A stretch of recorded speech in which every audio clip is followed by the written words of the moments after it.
Week 2 of the NFL hurt.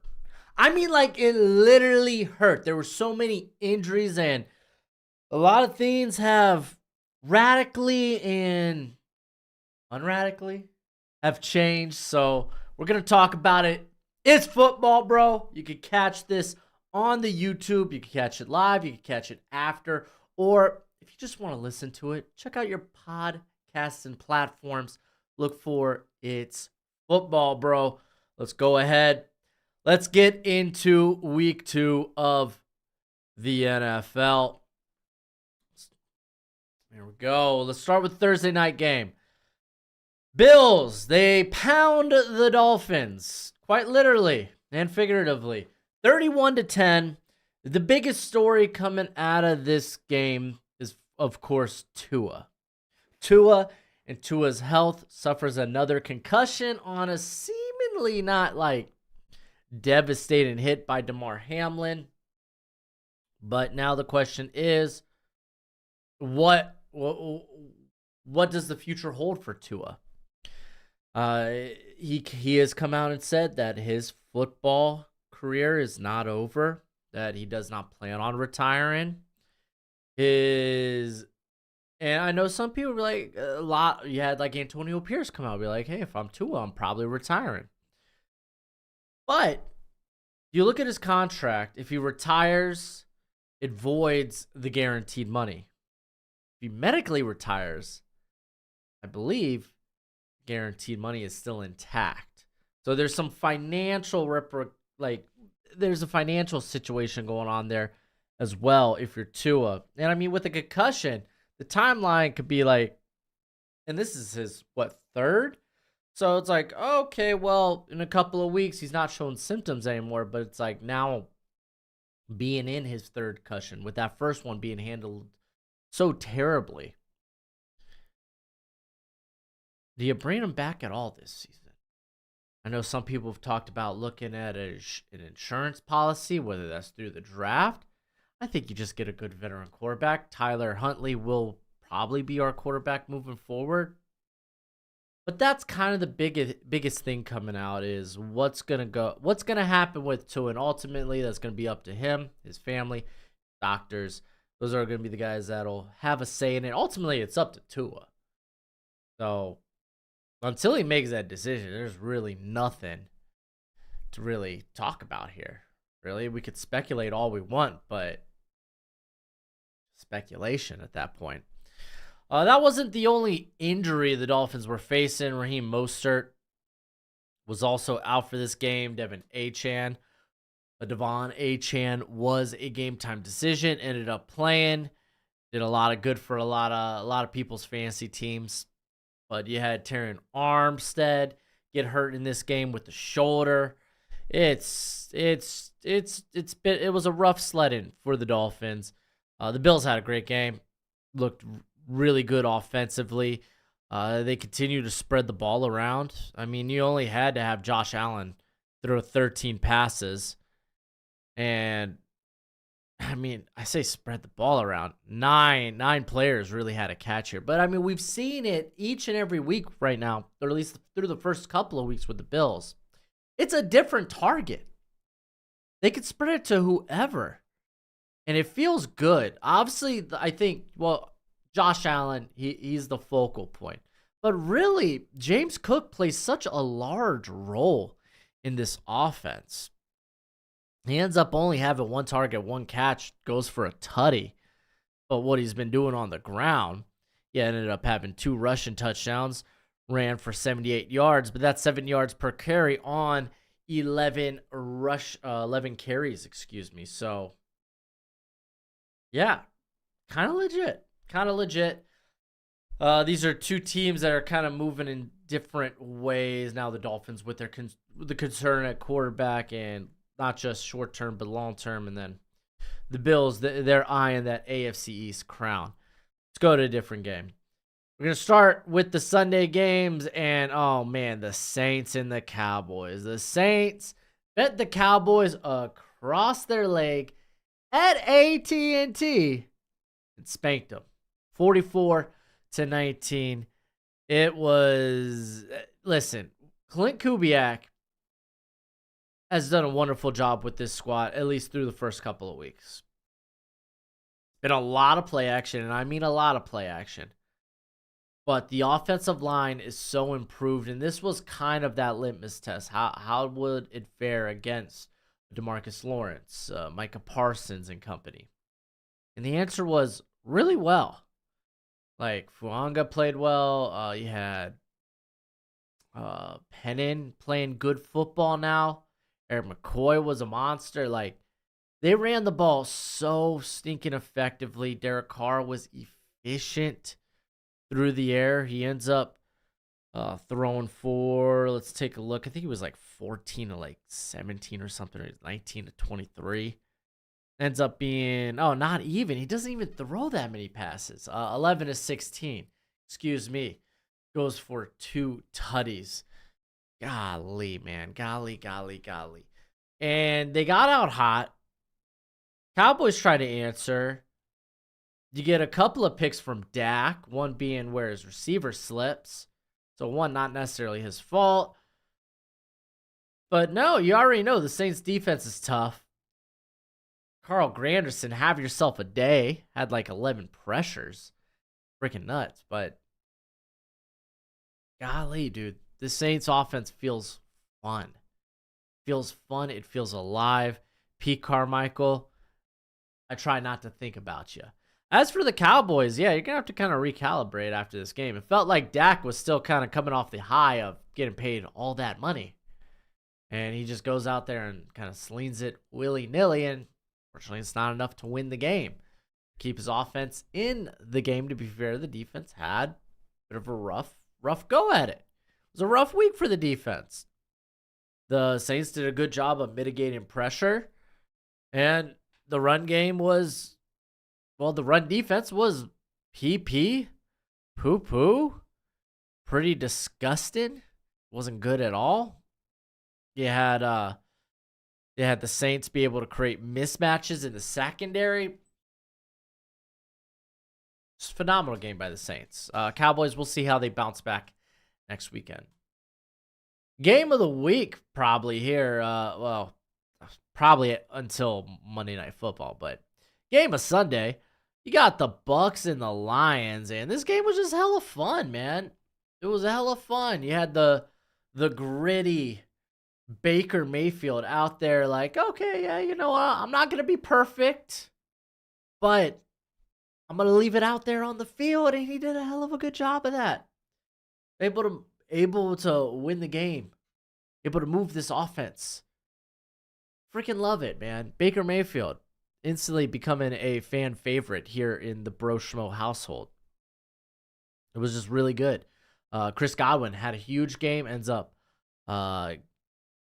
taking Terry and Arnold to the house for a 41-yard touchdown.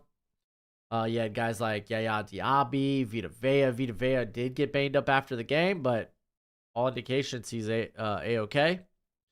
Regardless, freaking Yaya Diaby, phenomenal game.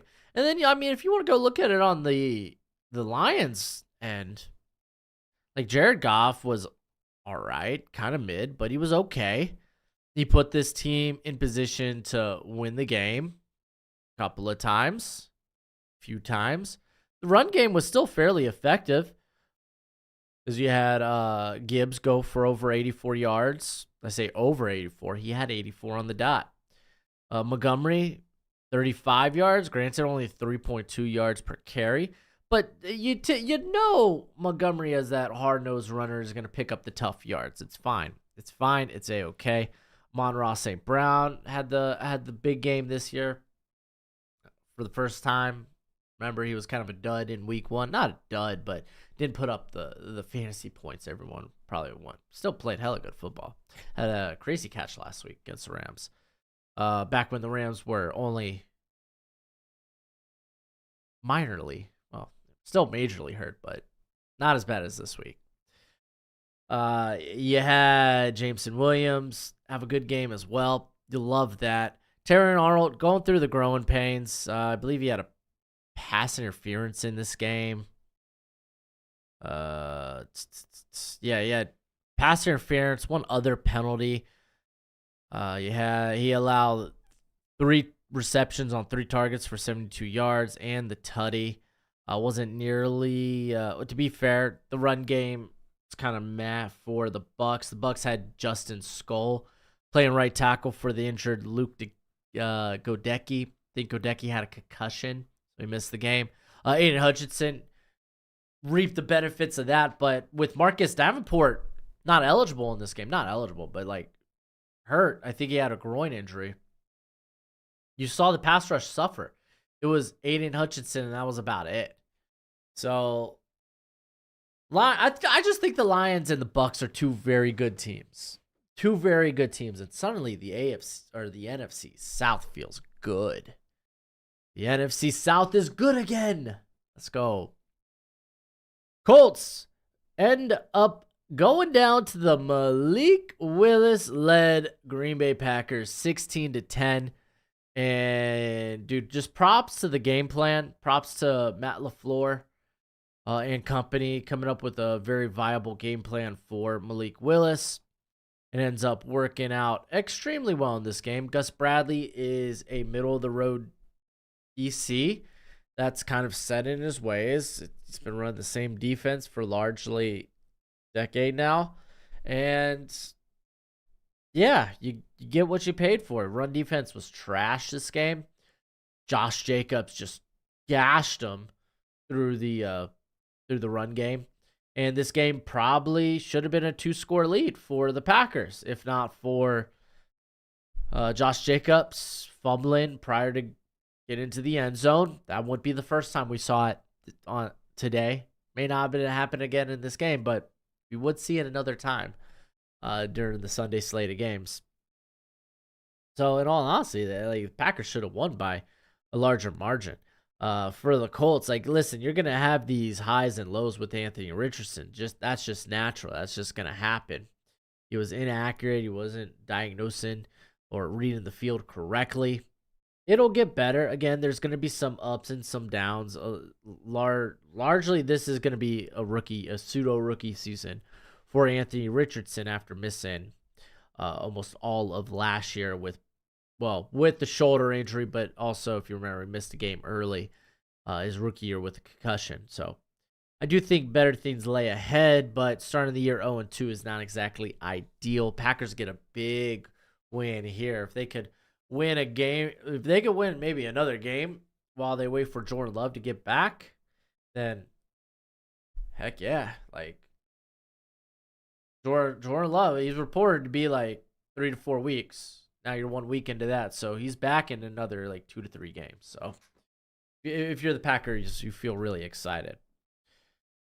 All right, let's head over to Nashville. Titans, they fall short to the Aaron Rodgers-led New York Jets 24-17. The second time the Titans have lost in this season.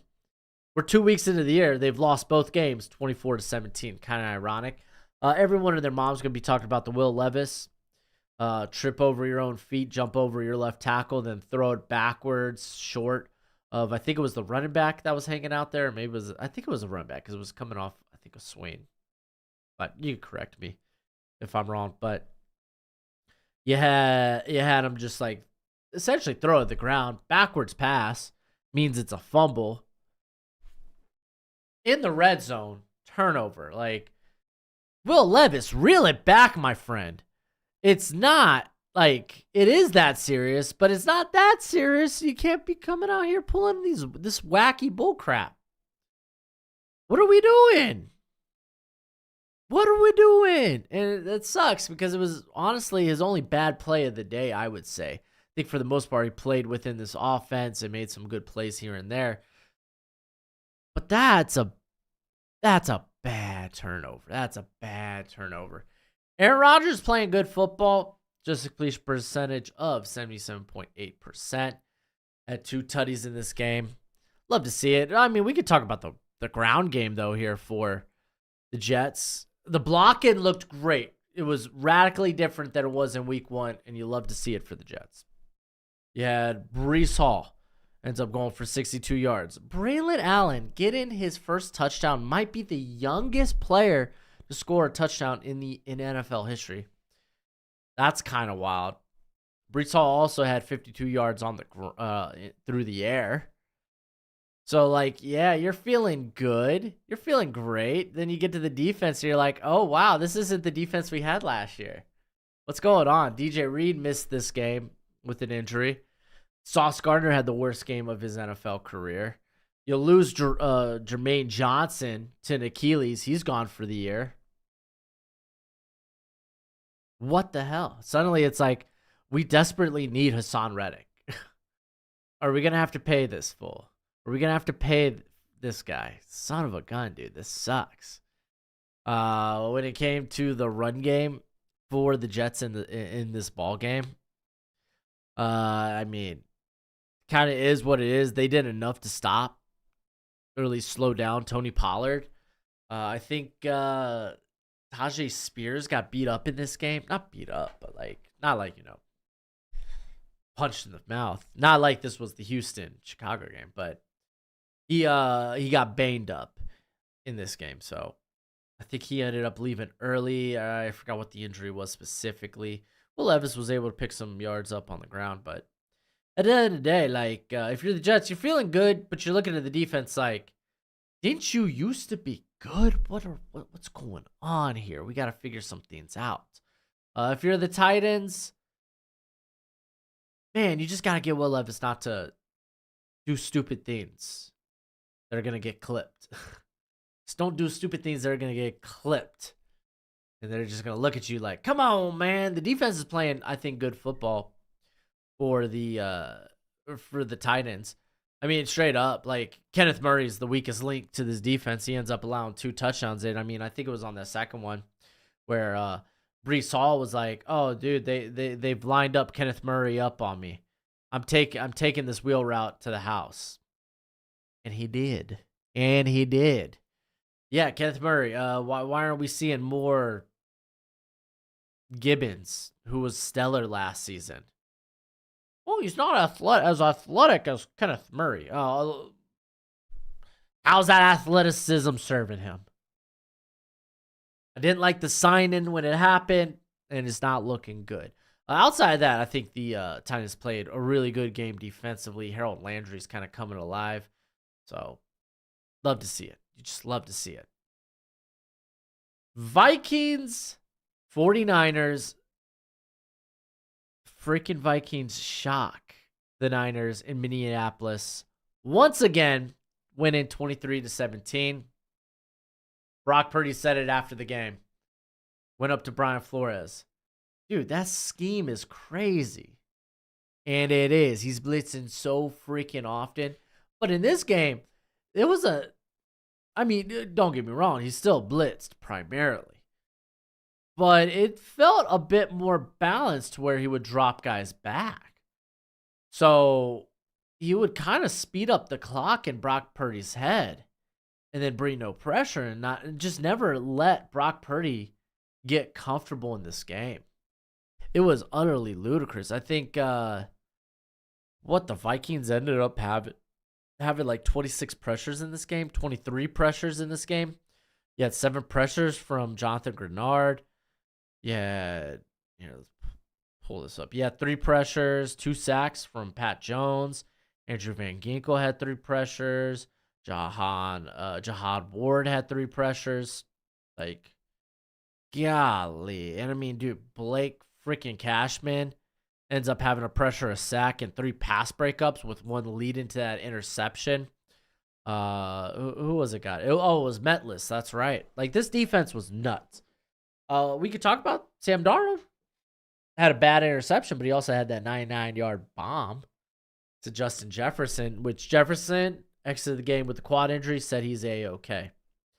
This was another one of those games where you had Aaron Jones seemingly going to get into the end zone, or at least he'll be around maybe a yard and a half away from the end zone after the big run, where Fred Warner was like, "Nuh-uh, I got to keep my team in the game." Ends up forcing a fumble.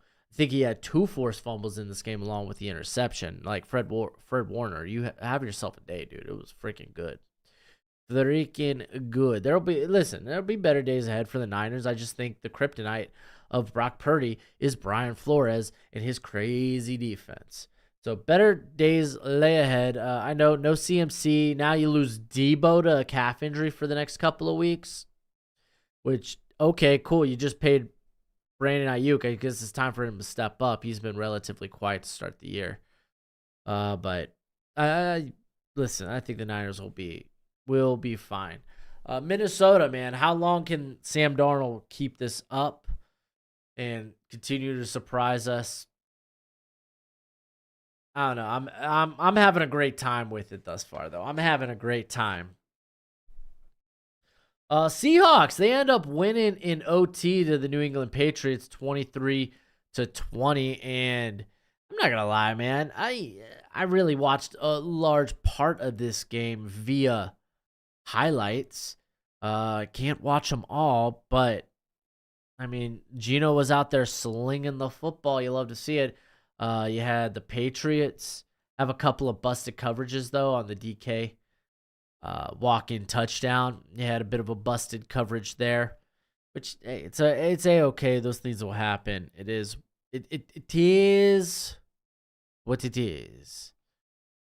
And you know what? The offense was able to move relatively well for the Seahawks, despite a very good defense like Keon White.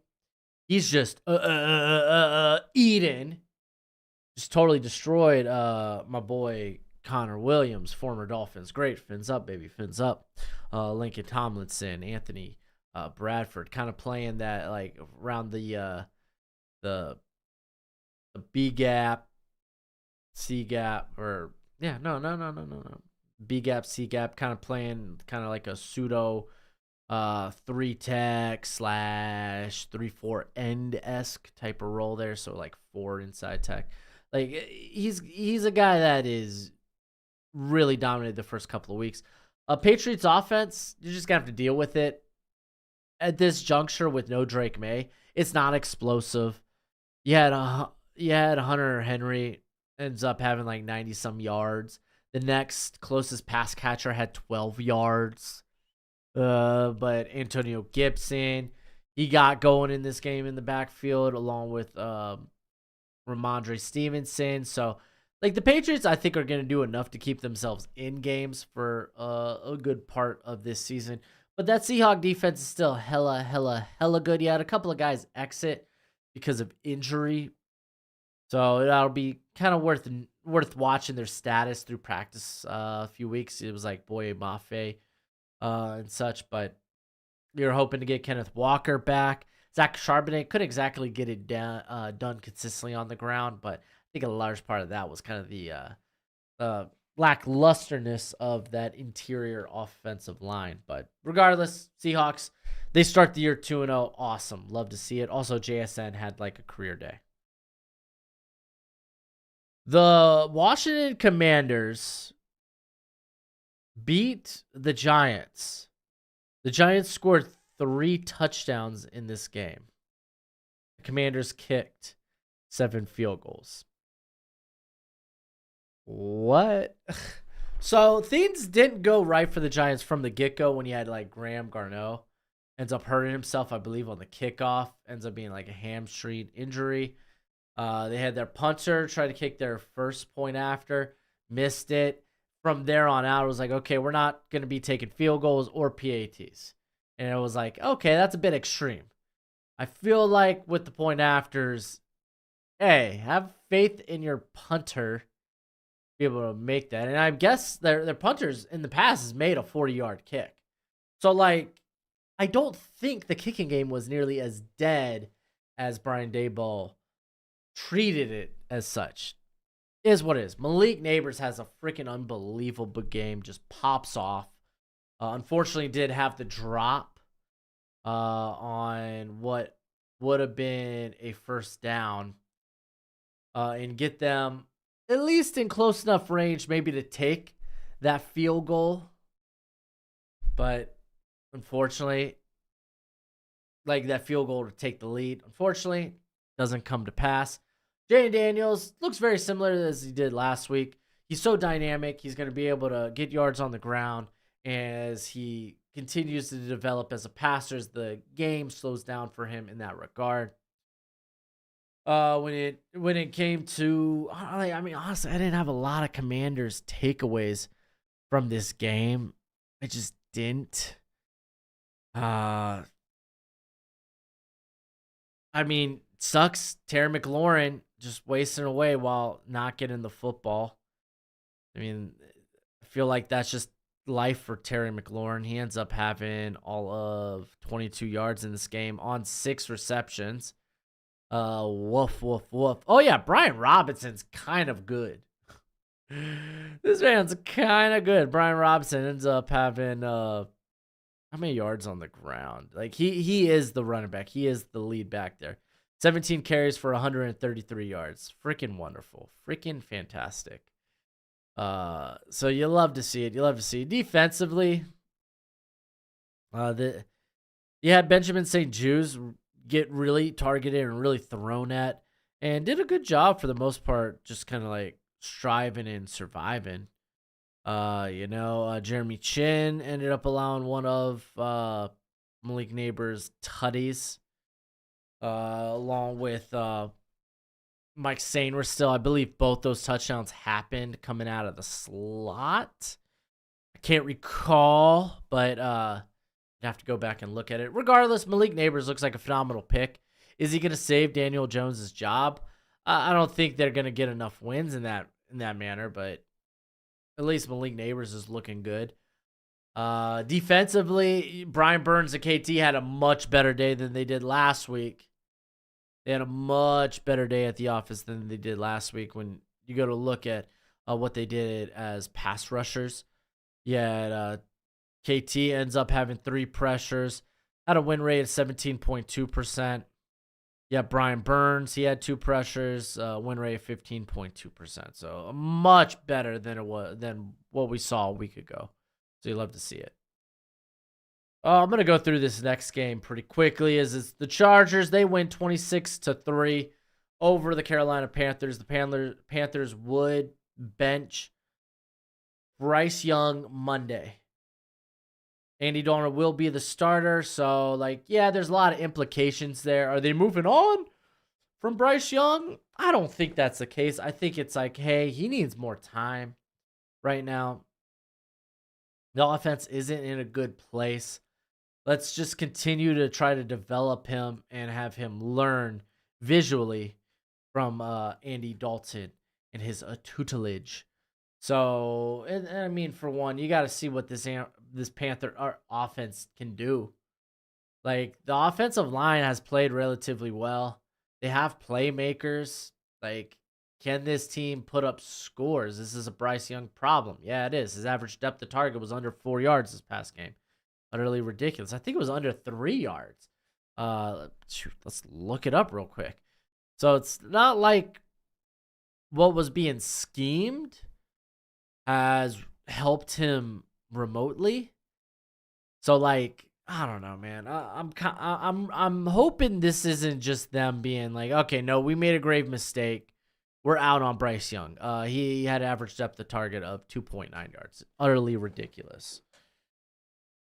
I think this isn't helping him, just having him out there trying to play ball and just failing. We're killing his confidence. Let's reel it back. Let's start from zero. So I don't mind the call here by the Panthers to do that. The offense is freaking desolate. You lost your best defensive player, probably the best player on the team in Derek Brown. So, yeah, the defense was squishy this week. J.K. Dobbins. The comeback story is real. Has a big game. Ends up going for over 100. What was it specifically? Ends up going for 131 yards. So, you'll love to see it with that. Justin Herbert plays through the foot injury. Keep in mind, you had the Liz Frank over the summer. And he was talking about his right leg because I know it's the right foot. So x-rays came back negative, but you're kind of hoping that's just something that won't get worse.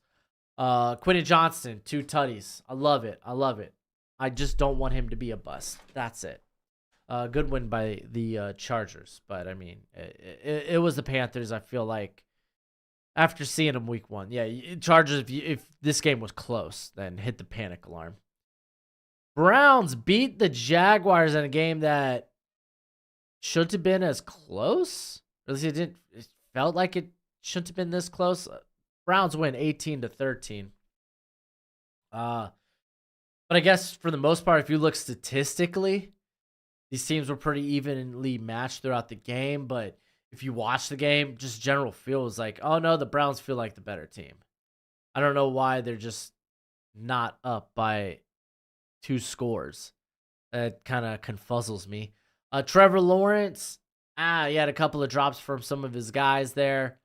Just the nothing looks good right now for the Jaguars. It just doesn't. Like, the defense played well. I think Josh Hines Allen Hines, I think it's Hines Allen, had 7 pressures. He had a big day at the office. Let's see here. Hines Allen. It's Hines Allen. Devin Lloyd and Foye Oluokun continue to be the most disrespected linebacker tandem in the NFL. They might be the best. You know what? Yeah, no, there I said they might be the best 2 linebackers, like the linebacking tandem in the NFL. They're really good. They really, really are good. Ronald Darby had a bounce back week. Deshaun Watson but I mean, that's the thing. Deshaun Watson kept the ball safe. He didn't put the ball in harm's way. Good on them. Good on them. Kind of let their defense win the game and did just enough offensively to win. Good on them. Kind of is what it is. Trevor Lawrence had the bad safety at the end, trying to kind of rally the team, but it is what it is. I don't know. I didn't really have much of a takeaway from this game, unfortunately. It feels like both these teams are at best mid right now. Just mid. Freaking Raiders. They end up beating the Ravens. And what a surprise.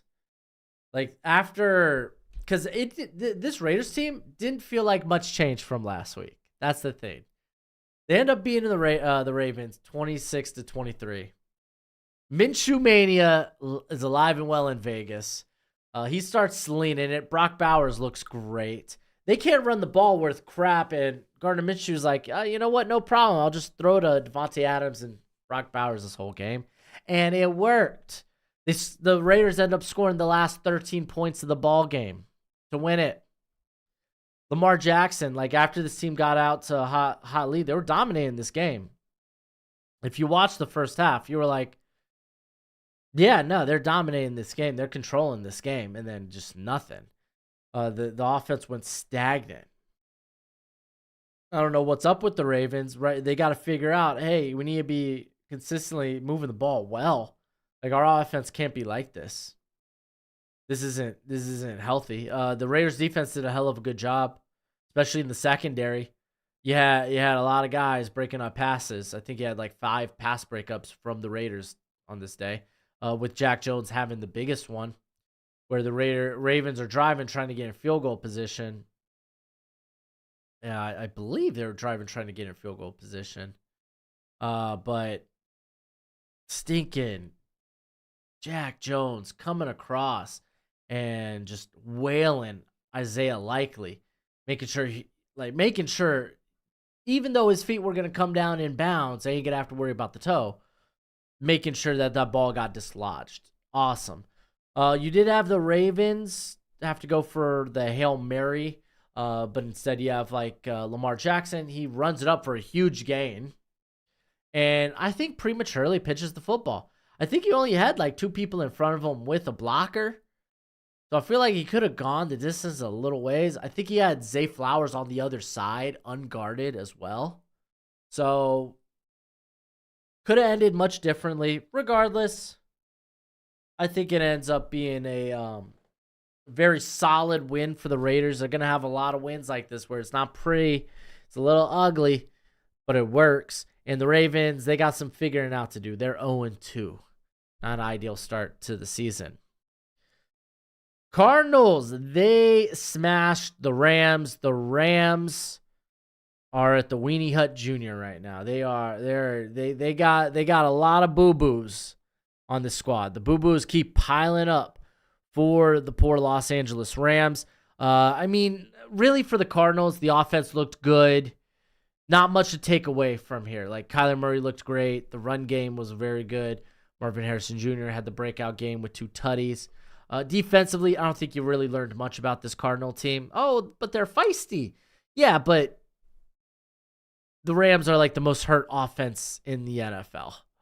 If I have to remind you, let me remind you the names they were missing coming into this game, as you had Alaric Jackson suspended for another game. You had Tyler Higbee. He's coming off the pup with the knee injury. You had Steve Avila. He got surgery on his MCL sprain. You had Joe Noteboom, the backup left tackle. He's on IR with an ankle injury. Davis Allen missed this game with a back injury. It's as if they weren't banged up enough. Like, you have obviously Puka, he goes down with a PCL sprain.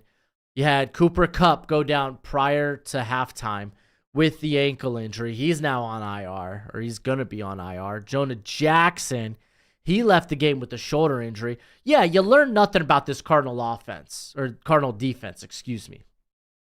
This Rams offense is freaking hurt. The Rams also on defense, John Johnson, he ends up going to IR. He had an interception against Detroit, if you do remember.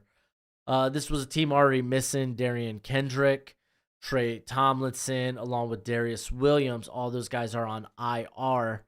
At the corner position, Trey White got toasted. I think he's kind of done. Early indications tell me, his time's kind of passed. He got toasted twice in this game. Kind of sucks. But that's all I really want to talk about this game. Like, it was more depressing than anything else. Steelers Broncos. Steelers, they win 13-6. They're winning games. Is it pretty? Hell no. Do you want to watch the game? Probably not. But they're winning games. Justin Fields, he's going out there. He's not making mistakes with his arm. He might vacate clean pockets here and there, but he's not making mistakes with his arm, and that's important. Really, really important. You got the defense playing hella good football. Bo Nix turned into Bo Picks again. Was able to drive his team, I think, on a 90-yard drive, and then throws an interception in the red zone. Kind of sucks. Kind of is what it is. And it is what it is. He's going to take it. Like, to be fair, not a lot of the rookies. I say not a lot. Like, both Bo Nix and Caleb Williams have had their struggles. And to be fair, Garrett Bowles didn't have a good game here. Feels like he's trending on the way out when it comes to the squad, to Denver. At least the Broncos defense played good football. But, yeah, there's no run game here for Denver. Denver's just a bad team. They're just a bad team. The pass catchers aren't playing particularly well. Bo Nix isn't playing particularly well. The run game isn't particularly good. The offensive line's not playing particularly good. This is a team in trouble. It's a team in trouble. Steelers, how long can they win this way? Probably forever. It's Mike Tomlin. He's going to win this year. Bengals fall short as Harrison Buckner kicks the game-winning field goal to win for the Chiefs, 26-25. Yes, there was a controversial pass interference down the field. You had, John Anthony called for the pass interference, maybe got there before the ball did, but it's controversial. If you could fight for it, either or. I think it go either way. But no win comes without its price. Isaiah Pacheco, he's hitting the IR. He's projected to be out about 6 to 8 weeks. They brought in Kareem Hunt. I don't think they've actually signed Kareem Hunt yet, though, so let's hold the phone. But the Bengals, they looked much better than they did last week. The secondary is playing pretty good football. Forced Mahomes into a lot of mistakes. You had, yes, the run defense isn't ideal for the Bengals. It is what it is.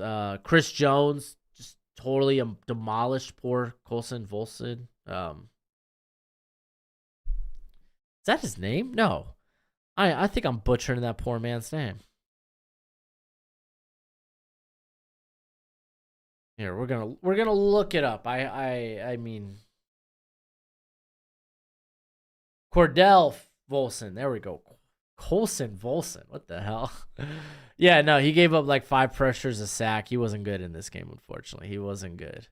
Neither was, unfortunately, Kingsley Suamatea, to where he was eventually benched in favor of Wanya Morris. And Wanya Morris, did he officially have the touchdown in this game? Yeah, he did officially have the touchdown. I couldn't remember if it got taken away because of a penalty. Because I'm just so used to that now. In today's NFL, the big play happened. There's a little laundry on the field, so it's like it's hard to trust it. But yeah, Wanya Morris ends up having a tutty. Love to see it. Cam Taylor-Britt had an insane interception. Trey Hendrickson, he needs help. No one can get to the passer but him. So that defensive line's kind of in shambles. They need a couple of guys to get healthy. Keep in mind, Miles Murphy is currently on IR. He should be back in the next couple of weeks. But it was nice to see some life from the Bengals after they basically just came out and had their typical week 1 performance. It kind of is what it is. Down to the Sunday night game, Bears versus Texans. Not a beautiful game. 21 called penalties in this game. CJ Stroud played good football. Yeah, Joe Mixon get hurt, but doesn't sound like it's anything long-term. Matter of fact, he would return to this game.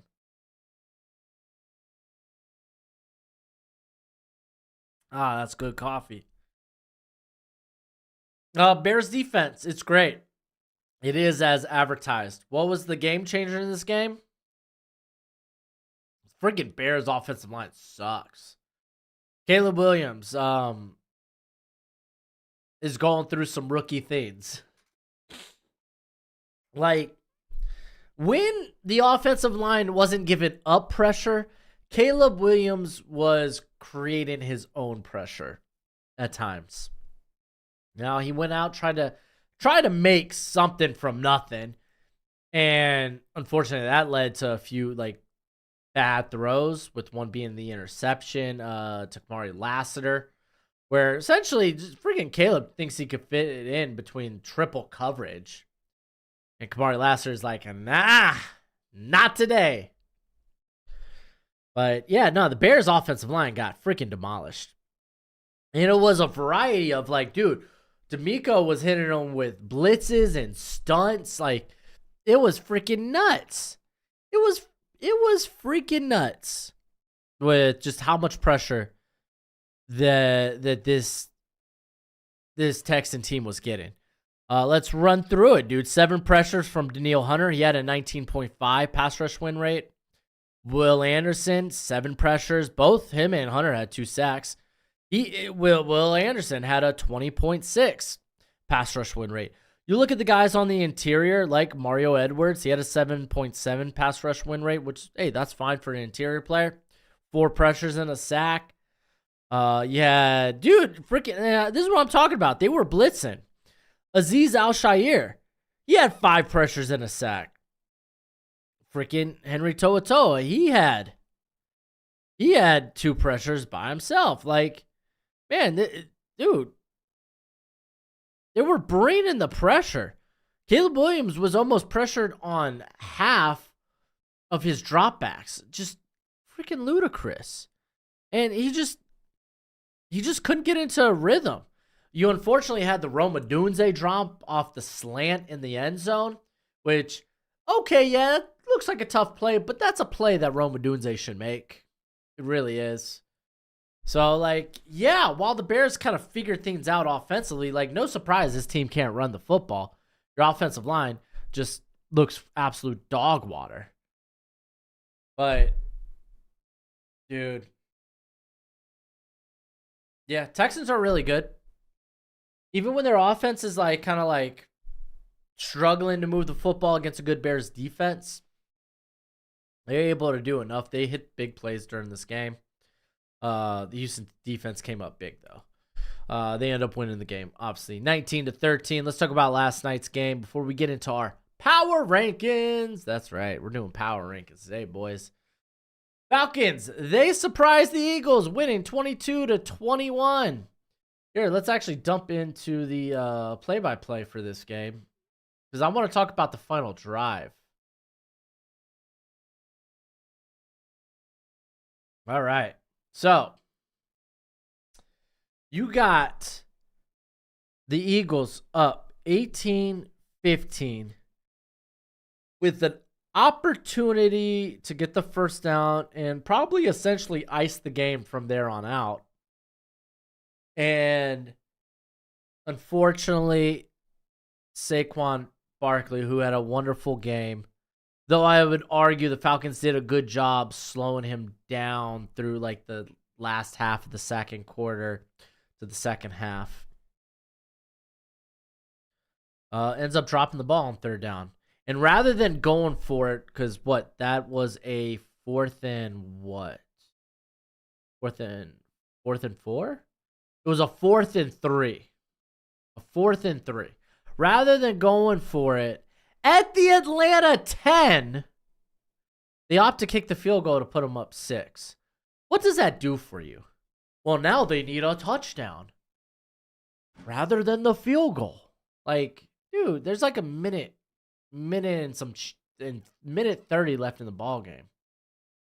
You have a chance to ice the game, go for it on third down.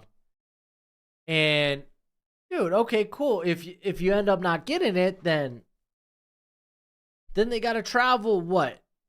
Probably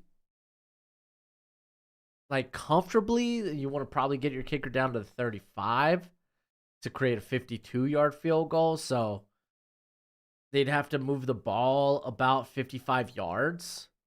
That's still a tall ask.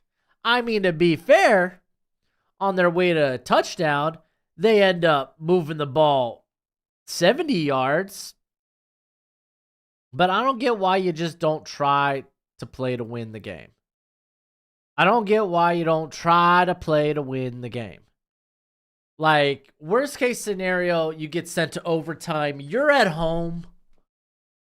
But go to win the game. What does going up 6 do for you? A touchdown and an extra point win the game. At that point, you just ensured that you're going to lose to a point after. They did have time at the end after Kirk Cousins drove down the field for the Eagles maybe to get in field goal position. Jesse Bates, as the best safety in football, he ends up with the big interception to end the game there. But yeah, it kind of comes down to that decision, that fourth down call, the unfortunate third down drop, which would have been an easy first down for Saquon. But Saquon did play a good game up until that moment. Honestly, the Eagles, I thought, played a relatively good game up until that moment. The Atlanta offense, this is honestly more about Atlanta than it is the Eagles. The Eagles are a good team. They'll figure it out. They got plenty of talent. Keep in mind, they were down. A.J. Brown looks like he's going to miss multiple weeks with that hamstring. I believe it's a hamstring injury. But Kirk Cousins, it looks like this offense found its flow. Like, oh, crap. Okay, we have figured it out. This is how we need to run as an offense. You had Bijan tearing it up. He ends up going for 90-some yards, I believe. Kirk Cousins played a really good game. Bijan had 97 yards. And, I mean, you had 53 yards from Tyler Algier. You love to see it. Kirk Cousins played a hell of a good game. Ended up throwing for 242 yards. Had an adjusted completion rate of 80.8%. You'll love to see it. He had he just looked comfortable. This offense looked so much more comfortable. And, I mean, I guess that makes sense. You start the year with the freaking Steelers and that incredible defense. So, yeah, that was kind of a sucky way to start the year. But now, okay, this is the Atlanta team This is the Atlanta team that I felt like we'd be seeing this year. So we'll see. But before we get to my power rankings for the week, let me give a shout out to, well, I guess my draft guide. It is available for purchase. You go to PayPal, you can go to Venmo, look for Broshmo, or you go to the Cash App. That's $realbroshmo.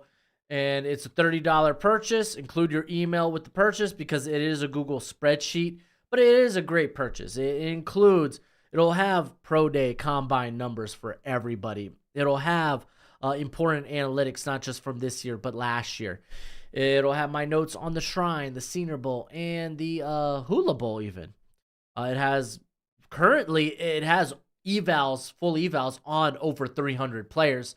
And it's something that I adjust throughout the season and throughout the draft cycle. It's what I use to keep up with these prospects. So the minute I make a change to whether my big board, my rankings, you'll be the first to know. You'll see it in real time. So it's a great way to support the channel, and your help's always much appreciated, much obliged. All right, well, boys and girls, you know it's that time. Here, I'm going to switch over to the webcam because we better do some power rankings. Means I need to move this a wee bit over here. But until we get to the power rankings, let's go ahead and get to the chat. Thoughts on the Commanders game? I liked Malik Willis. I like how Malik Neighbors. There we go. I liked Malik Neighbors, man. It was nice seeing him come out and have a big game. And it was nice to see that they could lose the game even with Daniel Jones playing well. Because part of me is scared that Malik Neighbors can save Malik Willis's, or why do I keep saying freaking Malik Willis? Part of me fears that Malik Neighbors can save Daniel Jones's job, which is, as a Giants fan, you shouldn't want that. That's kind of sucky. Rams. Walt says the Rams are thin on the roster. Hell yeah, they are. Nintendo Mike, I have so many injuries.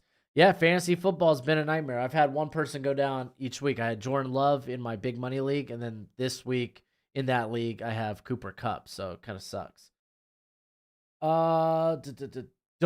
got Judah. How do I become like you? Lots of push-ups and juice. Melina, Philly was stupid for not scoring the 3 points in the first drive. Take the points, stupid. Falcons will lose the next game. Sorry. Sounds like a bitter Eagles fan there. Do you think Tyler Huntley will start soon? Yeah, I think I would be shocked if Huntley doesn't start this week. I would be kind of shocked. But let's go ahead. Let's get this sucker started with some power rankings. As week 2 is in the books, people are hurt. People are dropping off like flies, and it sucks. So why don't we do some power rankings? Hell yeah. If you're unfamiliar with the format, then let me introduce it to you.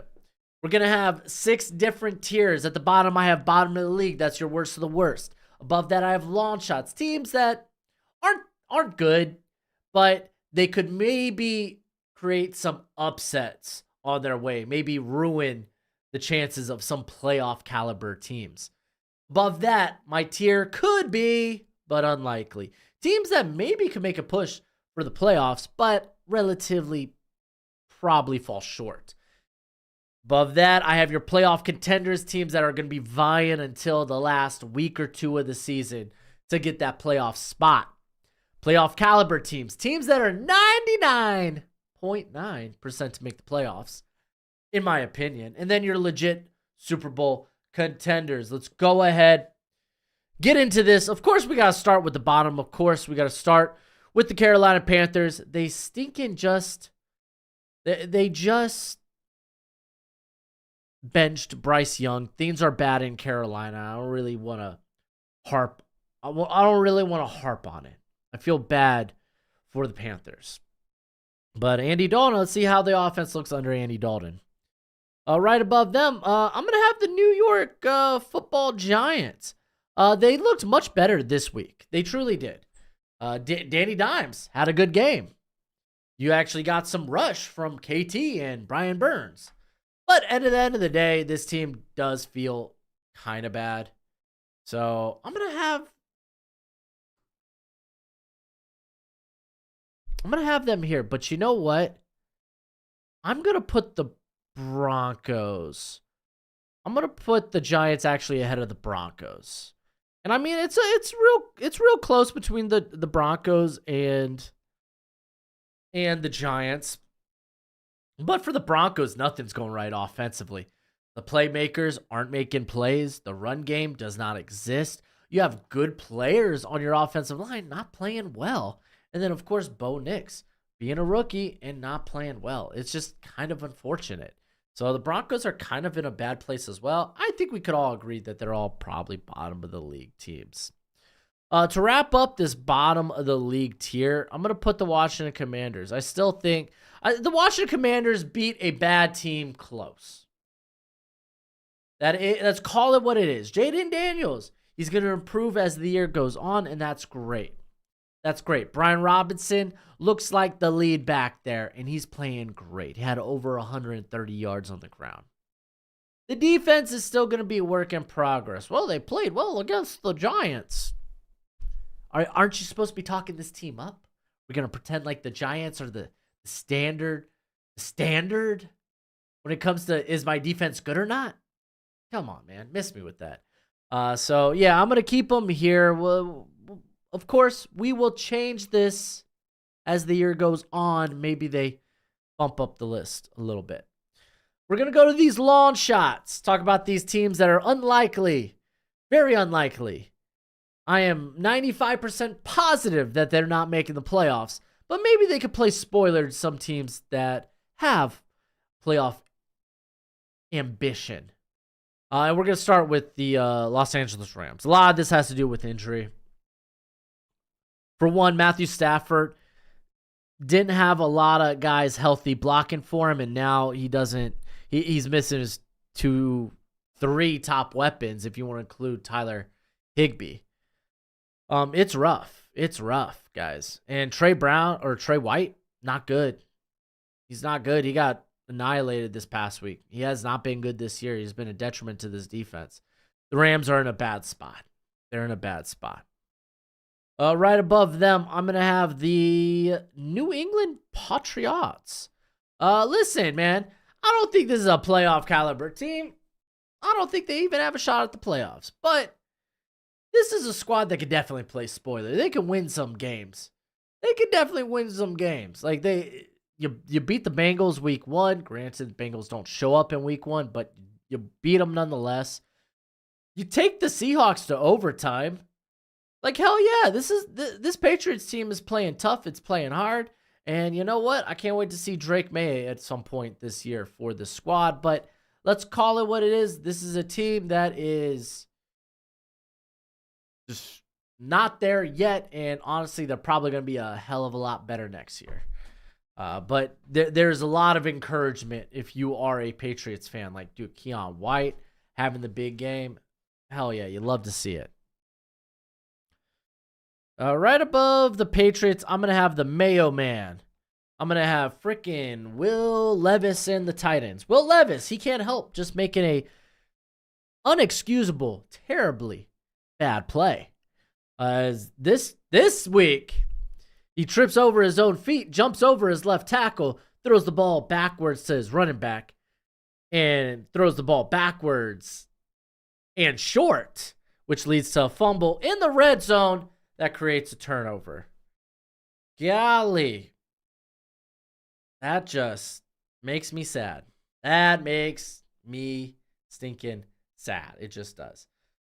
The Titans defense is playing good football unless it's like Kenneth Murray, which, hey, why isn't Gibbons starting? I think Gibbons is the better player. To be fair, I'm just kind of out on, did I say Kyler Murray? Kenneth Murray. There we go. I'm just out on Kenneth Murray as a starter at this juncture.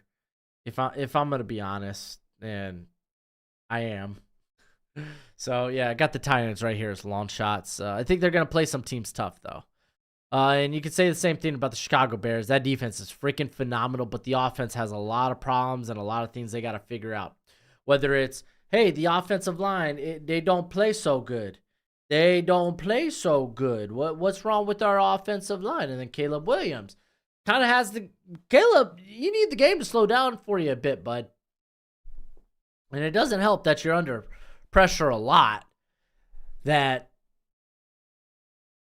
you can't even run the football. There's like a lot of things going on with this offense that's just not working. You had Rome Odunze drop a touchdown pass. Would have been freaking Caleb's first of the year. You would have loved to see it, but kind of is what it is. He dropped it. He's typically better than that. But yeah, this offense is going to iron out the wrinkles as the year goes on, but the defense is playing really good freaking football. Really good football.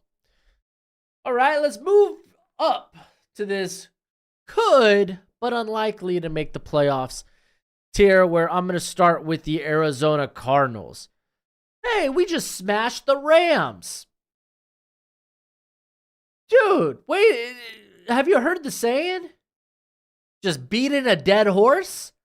The Rams were that dead horse.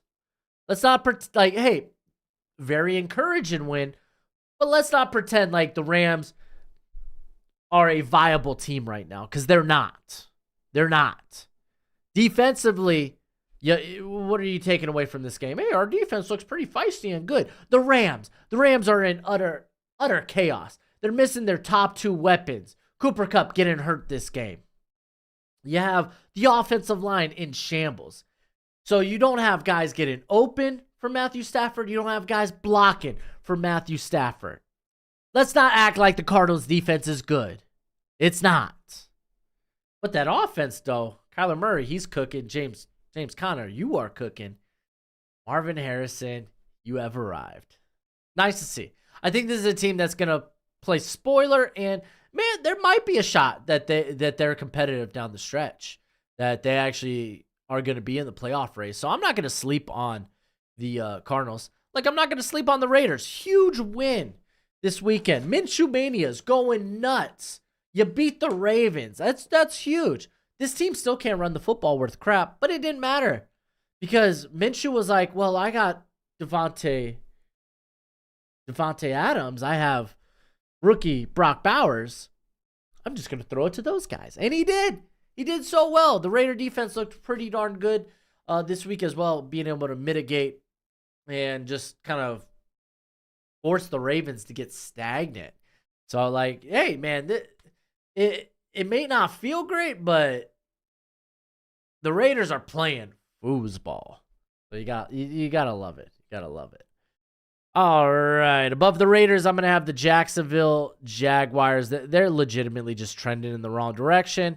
Matter of fact, they could end up falling behind both these squads. Like Trevor Lawrence, it's not like he looked great, but he didn't look bad in this game. The blocking's still kind of meh.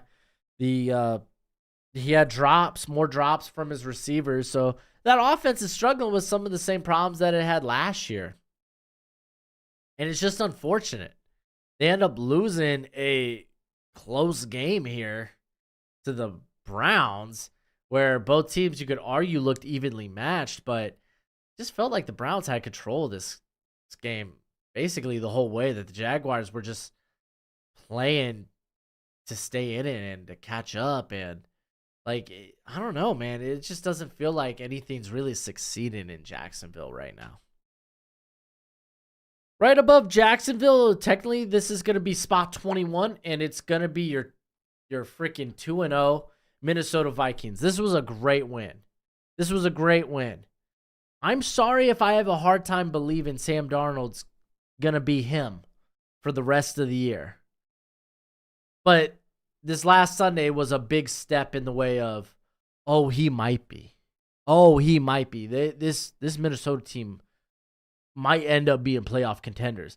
And that defense, dude, Brian Flores has this team playing nutty. Like, Blake Cashman, freaking monster. 3 pass breakups. Had the one of those pass breakups led to the interception by Josh Metlis. You had everyone and their mom just being able to get home and get pressure. Pat Jones, who I thought was just, I remember when he was coming out of Pittsburgh, I was like, I don't think he's all that. I'm not a fan of his. He's showing up and looking good. It's like, that's why you take shots sometimes on guys on day 3. Sometimes they work out. Dude, Vikings, they're going to be hot movers up the board if this continues, if this keeps up. Right ahead of them, I got the Chargers. They are now 2-0. Things are in murky waters right now with Justin Herbert's injury. And I know some people will be like, well, this is a run-first team. Yeah, but when you have to pass, I would prefer that being Justin Herbert and not whoever the backup quarterback is. Is it still Easton Stick? Is it someone different? I could look that up real quick. But yeah, you got to love how this team is playing, whether it's the run game or even defensively. I know it was the Panthers, but still, you feel much more encouraged about the defense than you were last year with this squad. But yeah, Justin Herbert, that's going to be kind of a big deal. It is, in fact, he's Easton Stick. Oh, they got Heineke there, too. I think I'd rather Heineke be the backup than Stick, but yeah, we'll see. But yeah, because he was suffering from the Liz Frank during the summer. Kind of re-aggravated the right ankle, right leg, right foot. They weren't specific, but played through it during the game. X-rays came back negative. So, again, you're kind of hoping the best from Justin Herbert. By the way, Quentin Johnston, 2 tutties. Love to see it. All right. Last team in this could be but unlikely tier is going to be the Cleveland Browns. Listen, this defense is so great. They're banged up, but so great. Like, if you don't know what I mean, let's take a gander at some of the names that weren't playing this week for the Cleveland Browns defensively. We could talk offensively as well, as they're still missing their starting tackles and David Njoku. But this week, you don't have Juan Thornhill because of a calf injury. Maurice Hurst is on IR with an ankle injury. And I believe, Mike Hall is still on the commissioner's exempt list because he sounds like he's kind of a douchebag. But they're still playing hella good. I get it. Myles Garrett. He's kind of that guy. But more importantly, the offense was able to run the football well, and Deshaun Watson didn't put the ball in harm's way. So at this point, I guess you're just kind of hoping for a game manager, Deshaun Watson, which doesn't really lead to too much excitement, as it's just not what it was last year with Joe Flacco. I miss Joe. I miss you, Joe.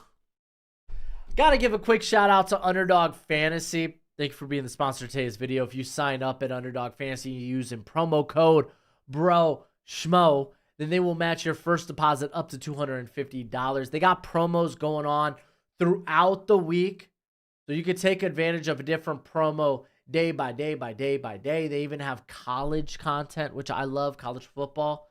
I'm a big fan of college football. They got Day for the Dogs, and we're talking underdogs, and I'm always looking for the underdogs week by week by week. I took UTEP plus 23.5, and it hit. What can I say? Liberty can't cover. But if you want to get in on the action, then go to Underdog Fantasy, sign up using promo code BROSHMO, and they will match that first deposit up to $250. But as always, bet responsibly, bet within your means.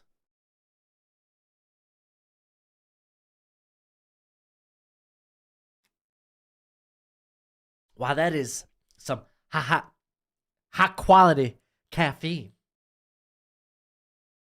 Get the reference. Playoff contenders. Let's go ahead, get into these playoff contenders, starting with the Seattle Seahawks, some way, somehow. Kenneth Walker, he's going to be back healthy, hopefully sooner rather than later, because the run game just wasn't the same. To be fair, the interior offensive line kind of had a rough day. Keon White kind of just ate. But Geno slung the football.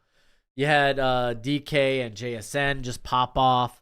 The defense is hella good. Fun fact, they are. Hopefully, some of the guys that left the game injured, like Boye Mafe, hopefully those aren't long-term injuries. Hopefully, they're just kind of day-to-day. But yeah, the Seahawks, I think, currently lead the the NFC West. So let's get it. Ahead of them, I'm gonna have my Miami Dolphins. A lot of this just is there's too many questions. Like, you know what? I'm going to actually put the Seahawks ahead of the Dolphins. And I'm doing this as a Dolphins fan. It hurts. Listen, there's too many questions when it comes to the Dolphins. In terms of, like, well, for one, you got a couple of guys out hurt or guys that are still thriving to get back healthy. The offensive line isn't playing great, or at least it didn't in week 2. Now you have Terran Armstead dealing with a shoulder injury. Obviously, the whole thing with Tua. When is he going to be back? What's the timetable look like? There's too many unknowns. You're just unsure about it, and it sucks. I'm a big Dolphins fan, and I'm just wishing the best for not just the organization, but for Tua and his family. So, fins up. We got your back, Tua, regardless of what you end up doing. Let's go ahead and get it. Who's next? We're gonna put the Colts up here. They're after a very encouraging game week 1 and a shootout with the Houston Texans. They come out and lose to Malik Willis and the Green Bay Packers.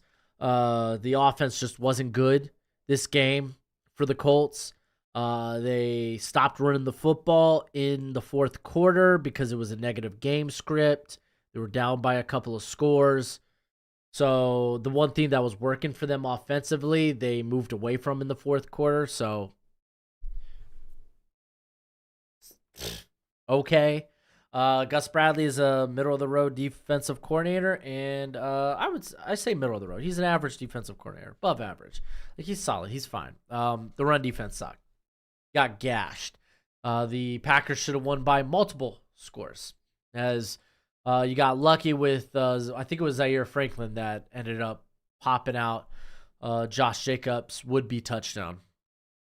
So big play there, but ultimately, I don't know, man. This might be one of the, I don't know. There's a lot of good 0-2 teams right now, seemingly, and we're going to talk about them a little bit later. All right, ahead of them, I'm going to put the Atlanta Falcons after a big win. Feels like they should probably be a little bit higher. But let's see another week of the Falcons just kind of playing their game, right? As Kirk Cousins came out, looked comfortable. The run game was thriving. The offensive line played a good game in general. And Jesse Bates is him. He is the best safety in football. What can I say? They were able to go into Philly and win by 1 score. You love to see it. So maybe that week 1 game just wasn't the best game to debut. Not just Kirk Cousins, but also Zach Robinson in this offense. Maybe facing the Steelers just wasn't the best way to debut. But a lot of encouraging signs this week from the Falcons. Ahead of the Falcons, of course, I got to have the team that beat the Falcons. It's the Pittsburgh Steelers. I don't know, man. This defense is great, but I think if you face enough good teams, that offense just isn't going to be enough. Like, Fields is keeping the ball out of harm's way, but he's also, let's not pretend like he's been perfect, but he's a good fit for Arthur Smith's system. I just don't think there's gonna be games where the offense just can't score, the defense gets gassed, and the Steelers just won't be able to do anything. I just truthfully believe that right now as it stands. Right ahead of them, I'm going to put the Dallas Cowboys. Not a great showing from the Cowboys this week, unfortunately. Not a great showing. But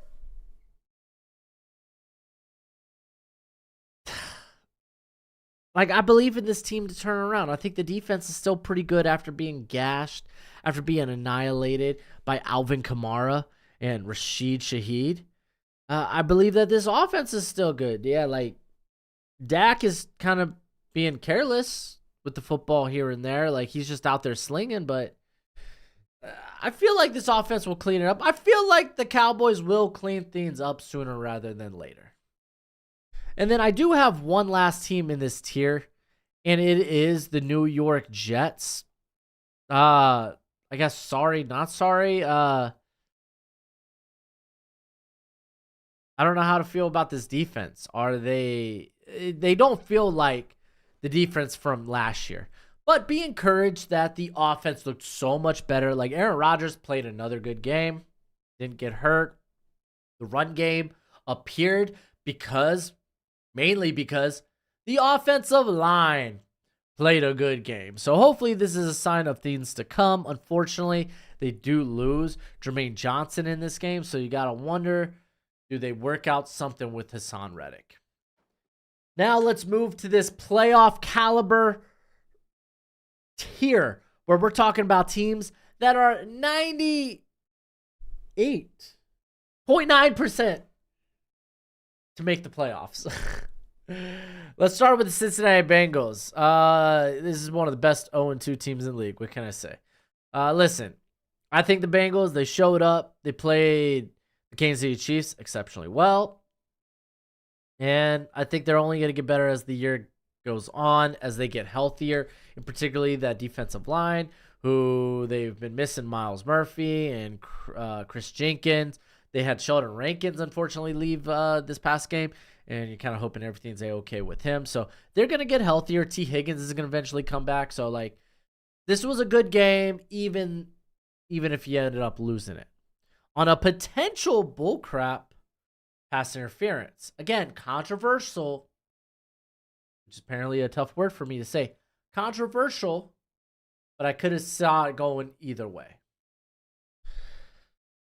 Next, I got the Baltimore Ravens, another really good 2-0 team, or 0-2 team, which is kind of wild because the 2-0 Steelers I have down here.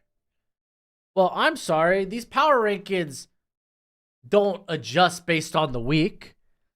Like, I'm trying to anticipate the whole season.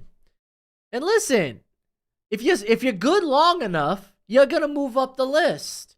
So Steelers fans, don't fret. Don't fret. It's just going into the year. I expected the Ravens and the Bengals to be playoff caliber teams. And to be fair, the Ravens and the Bengals have had a bad loss and a loss to the Chiefs. So, like, okay, I think they're going to turn things around. I just think they are. And if they don't, I'll just move them down the list, all right? Just follow me week by week. How about that?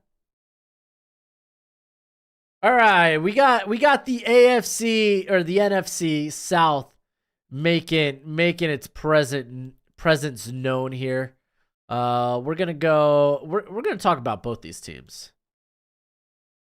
So I think I'm gonna go with the Saints in first, because I don't think I could any longer say that the Saints are just mid, because Clint Kubiak got this offense rolling. This offensive line looks good, much better. I anticipated the offensive line to be pee poo poo, and they're playing good football. Hopefully they can keep that up through the rest of the season. You got Derek Carr, not being careless with the football, playing within the offense, and hitting some deep plays to Rashid Shaheed. But more importantly, you already know this is a good defense, and they play good football. So when your offense is able to get out to leads like that, it takes a lot of pressure off the defense, and we're like, yeah, we just got to force a couple of stops. Our offense is getting it done. The Tampa Bay Buccaneers, there isn't, like, dare I say, Baker might be on par with Gardner Minshew in terms of the swaggiest QBs in all of football. Dare I say, let Baker bake. Baker didn't have a great game, but golly, dude, he grinded his teeth. It was like, let's win this ball game, boys. Ended up having a big throw to Chris Godwin.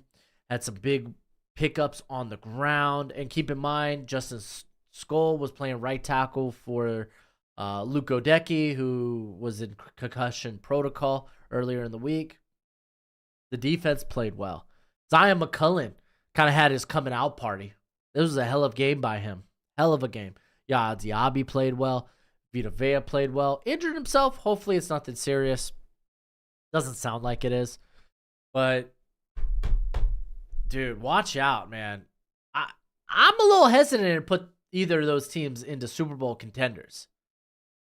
But you win enough games, and it's with an NFC that's just kind of wide open. So let's be honest, the NFC, it is indeed wide open. You're going to have a lot of teams that might end up being legit Super Bowl contenders.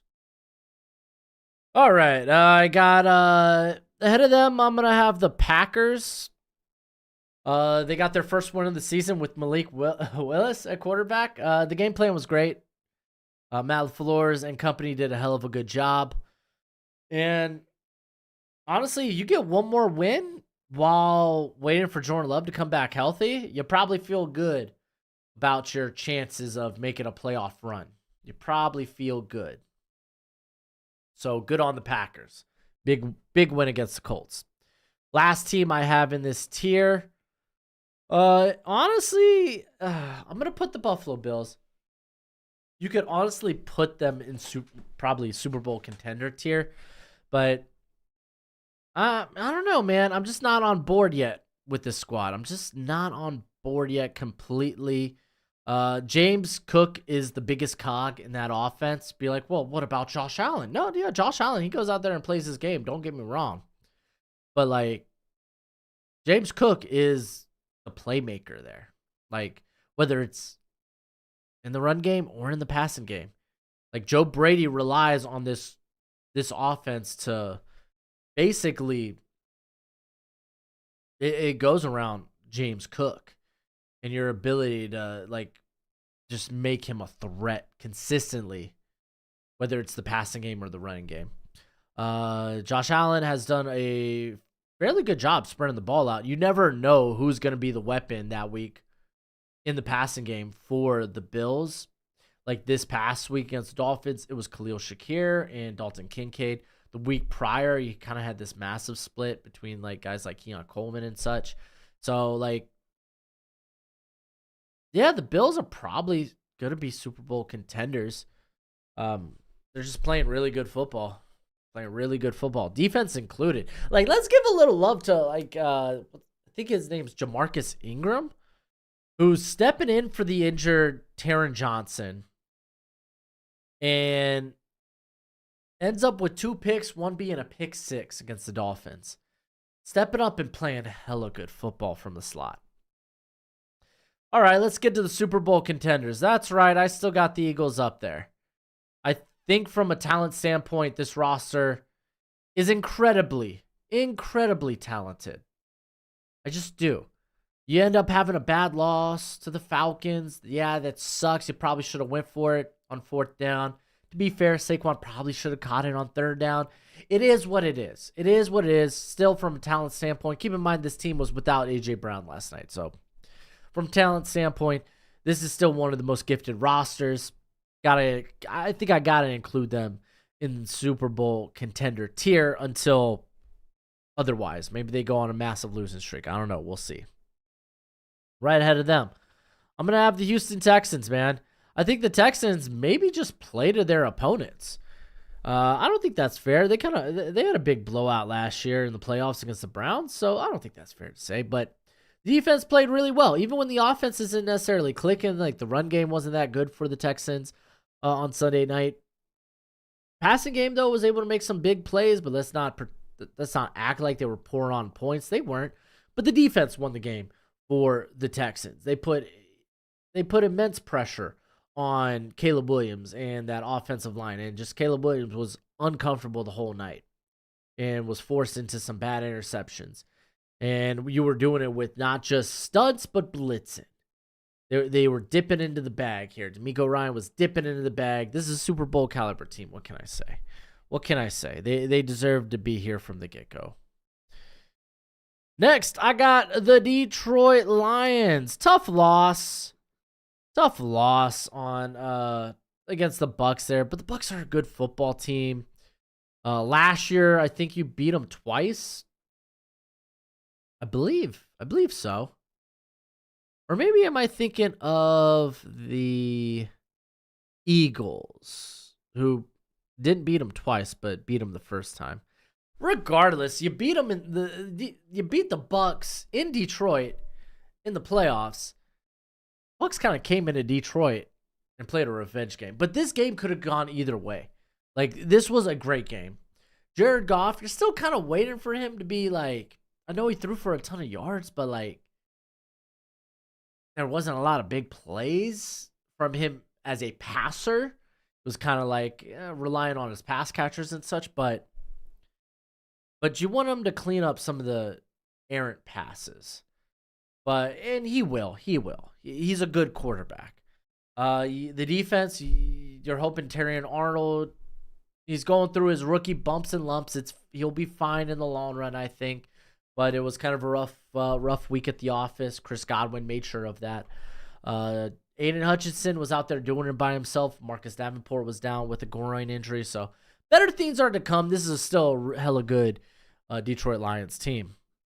With that being said, right above Lions, I'm going to have the Niners. I'm sorry. Maybe their kryptonite is just playing the Vikings in Minneapolis. Maybe that's it. Maybe it's just Brian Flores. But regardless, there's going to be no Christian McCaffrey for I don't know how long. There's going to be no Deebo Samuel with he's out with the calf injury for the next couple of weeks. So, like, are you worried? Nah, not particularly, because Brandon Ayuk, you just paid him. He's a hell of a good receiver. Offensive line had an off day, along with the offense. It'll be better moving forward. And the defense is still hella good. Like, Fred Warner almost basically kept the Niners in this game single-handedly. He had 2 forced fumbles and an interception. The guy was another monster, and he still have Nick Bosa. Yeah, sorry, I still just believe in the Niners until they prove otherwise. And then, of course, you got the Kansas City Chiefs. I mean, of course, you got to have them number one. They're going for the three-peat. The refs may or may not have the Chiefs back. I know Chiefs fans aren't going to like hearing that, but hey, it's kind of funny. What can I say? Isaiah Pacheco going down kind of sucks. Kind of sucks big time. Patrick Mahomes kind of been errant with the football. He had 3 turnover-worthy plays in this game. But he's still Patrick Mahomes and still can make big plays when you need him to. And on top of that, fun fact, Spag, hella good. The defense out here doing its thing, just winning ball games here for the Chiefs. Ended up having the fumble 6. Chris Jones, he's a monster. Leo Chenal, he's a monster. That dude had a nice little goal line stop on Joe Burrow. I don't think it amounted I think they still ended up scoring eventually, but it was on I think it was the 4th down Yoshivas touchdown. Don't quote me, but yeah, no, listen, the Chiefs are your reigning Super Bowl champions. They're 2-0. They start the year with good wins against good teams like the Ravens and the Bengals now. So great for the Chiefs. They're number one. Let me know what you think in the comment section below. If you want more NFL or draft content, I got all kinds of content on the channel for you. You just got to go take a peek. For instance, maybe check out my most recent mock draft. I'll leave that in the end card. But until next time, be easy, my friends. Later. But not quite. Let's go to the chat real quick to end this stream off. As we got, is that Telio? What's your setup like looking into starting my own show? My setup is just, I got a bookcase there with some fun stuff on there. I got some memorabilia on the walls. Like I got a little painted drawing of All Might from My Hero Academia. I got a metal poster of Vash from Trigun. I also got a big comic book canvas like cover of Spider-Man when Gwen Stacy died. That comic book cover, that's kind of goated. I got the neon light. That's pretty dope. But I mean, yeah, I mean, I got jerseys up. You can't really see them because they're behind me. Here, let's cut to a full screen. But yeah, I got the Zach Thomas jersey, Tom Brady. When I'm doing sponsors for not Underdog Fantasy, I put up the Bob Greasy jersey over the neon light. But I got like an outdoor light here along the bottom to kind of have a little sick ambiance coming up. I mean, there's some things I would change, but I mean, I feel like it's fine enough. Fine enough. One thing I need to change, I want to change, is this boom arm for my mic. I want to get one of those that kind of come up from under that I've seen, because this thing's such a problem. This thing's such a problem. And it falls apart on me every now and then. Kind of is what it is. Is what it is. Brandon, two top defenses tried to beat each other Sunday night. Daniil Hunter's last drive sack was awesome. This was. Tristan, I picked Jags over Bills for some reason. They're always beat the Bills recently. Is it in London? Where's the game being played? Here, I'm just gonna pull up real quick. Yeah, no, it's in Buffalo. I think I would go with the Bills. It's in Buffalo. It's not in Jacksonville. It's not in London. Bradley, how you doing, bud? Hopefully you're having a good day. But hey, I'm gonna be releasing a couple of videos for you today. Those will be out. You're gonna have one literally come out right now, while the other will come out in a few hours. And remember, tomorrow I'm gonna have the Rookie Watch. It's a new series I've started where I just kind of go through that week of the NFL and talk about some of the top rookie performances, along with some of like the maybe not the most ideal rookie performances. But it's a series I really wanted to do. I wanted to keep tabs on some of the guys from the 2024 NFL draft class. So it's a new series. If you could go support that, it'd be awesome. I released one episode last week. You're gonna get another one tomorrow, along with like the power rankings version of this video. But thank you for hanging out with me as always. Until next time, you be easy, my friends. Later.